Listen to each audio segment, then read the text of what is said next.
It won't be wrong to call Blade Runner 2049 the most expensive art house film of the 21st century. The film heavily underperformed at the box office, hence proving to be a financial failure for Sony. But that does not mean it was a bad film.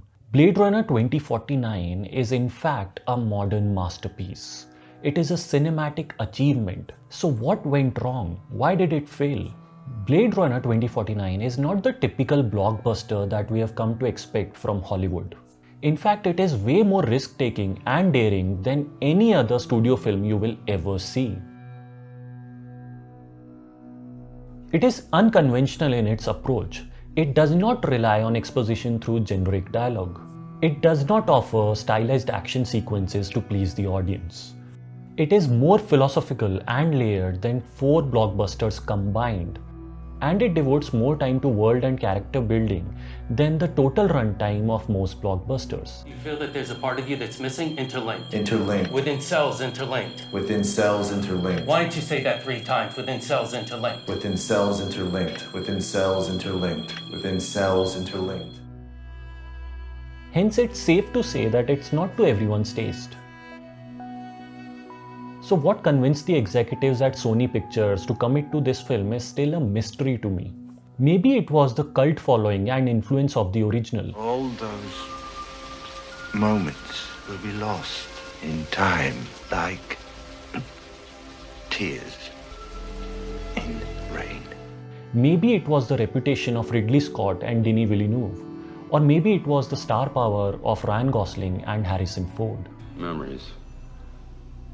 You're talking about memories. Whatever their reason was, I just want to thank them from the bottom of my heart for making a film like this. Blade Runner 2049 is an ode to the times when films were more daring, experimental, and ambitious in their approach. It is an homage to the filmmakers who were not afraid to dream and push the very boundaries of the art form that is cinema.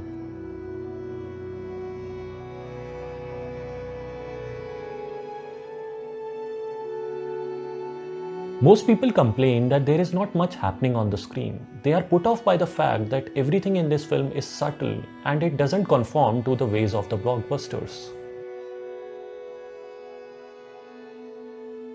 But that is what the intention of this film is. It does not spoon feed you with information. In fact, it challenges you as a viewer. An angel should never enter the kingdom of heaven without a gift. Sure, it tests your patience with its slow pace and length, but if you immerse yourself in its breathtaking yet haunting world, Blade Runner 2049 is an experience unlike any other. Blade Runner 2049 is a masterclass in filmmaking. The cinematography, the editing, the production design, the blend of practical effects and CGI, the sound design, and the background score are just out of this world. But what makes this film even more special is the depth it presents through its writing. It explores themes like redemption and salvation. It questions the very idea of what it really means to be human and the very idea of existence, in turn elaborating on the philosophy of the original.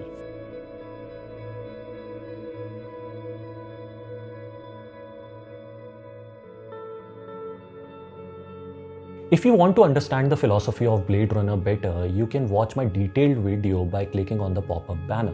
It's okay if you don't like this film. You are allowed to like and dislike things. Art is subjective after all. But remember, the original Blade Runner had failed at the box office too. And the late great Roger Ebert was also critical of the film when it first released, but later added it to his list of great movies. And admitted that it was maybe the failure of his own taste and imagination that he failed to see the greatness of Blade Runner. In the same way, Blade Runner 2049 requires multiple viewings to understand and grasp the ideas and the vision it presents.